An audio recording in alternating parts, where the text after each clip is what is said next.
যিখন ৱাকফ বোৰ্ড গঠন হৈছিল সংবিধানৰ সময়ত আমাৰ হাতত দুটা চইচ আছিল। ভাৰতবৰ্ষখন আমাৰ ধৰ্মনিৰপেক্ষ হ'ব বা ইছলাম ধৰ্মৰ যিসকলে বিচাৰে তেওঁলোকে পাকিস্তান লৈছিল।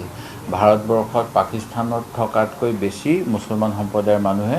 ভাৰতবৰ্ষত বাস কৰিবলৈ সেই সময়ত ইচ্ছুক হৈছিল আৰু তেওঁলোকৰ কিছুমান সম্পত্তি মুছলিম পাৰ্চনেল ল অনুসৰি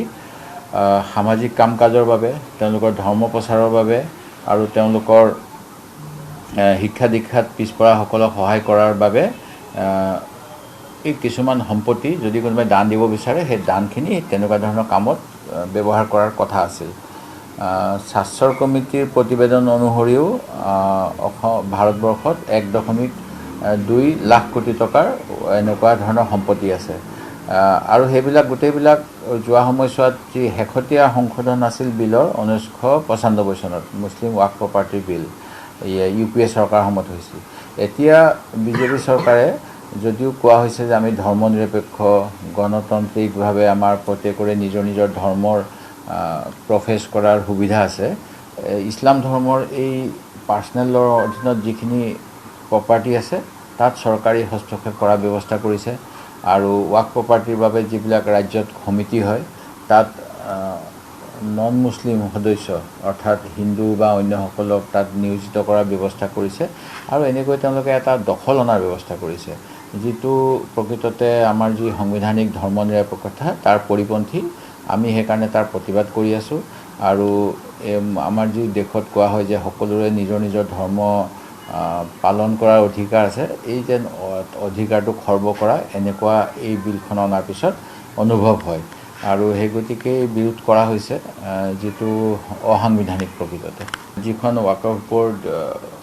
গঠন হৈছিল সংবিধানৰ সময়ত আমাৰ হাতত দুটা চইচ আছিল। ভাৰতবৰ্ষখন আমাৰ ধৰ্মনিৰপেক্ষ হ'ব বা ইছলাম ধৰ্মৰ যিসকলে বিচাৰে তেওঁলোকে পাকিস্তান লৈছিল। ভাৰতবৰ্ষত পাকিস্তানত থকাতকৈ বেছি মুছলমান সম্প্ৰদায়ৰ মানুহে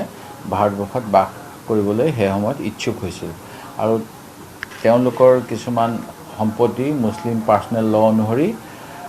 সামাজিক কাম কাজৰ বাবে, তেওঁলোকৰ ধৰ্ম প্ৰচাৰৰ বাবে আৰু তেওঁলোকৰ শিক্ষা দীক্ষাত পিছপৰাসকলক সহায় কৰাৰ বাবে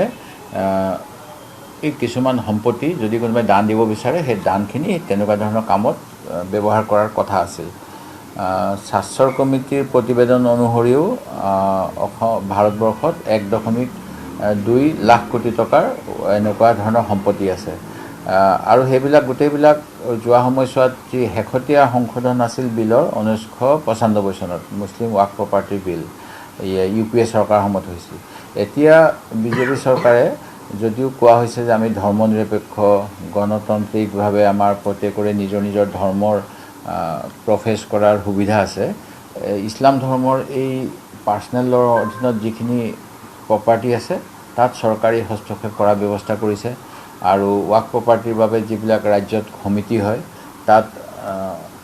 নন মুছলিম সদস্য অৰ্থাৎ হিন্দু বা অন্যসকলক তাত নিয়োজিত কৰাৰ ব্যৱস্থা কৰিছে আৰু এনেকৈ তেওঁলোকে এটা দখল অনাৰ ব্যৱস্থা কৰিছে, যিটো প্ৰকৃততে আমাৰ যি সাংবিধানিক ধৰ্মনিৰপেক্ষতা তাৰ পৰিপন্থী। আমি সেইকাৰণে তাৰ প্ৰতিবাদ কৰি আছোঁ আৰু আমাৰ যি দেশত কোৱা হয় যে সকলোৰে নিজৰ ধৰ্ম পালন কৰাৰ অধিকাৰ আছে, এই যেন অধিকাৰটো খৰ্ব কৰা এনেকুৱা এই বিলখন অনাৰ পিছত অনুভৱ হয় আৰু সেই গতিকে বিৰোধ কৰা হৈছে, যিটো অসাংবিধানিক প্ৰকৃততে।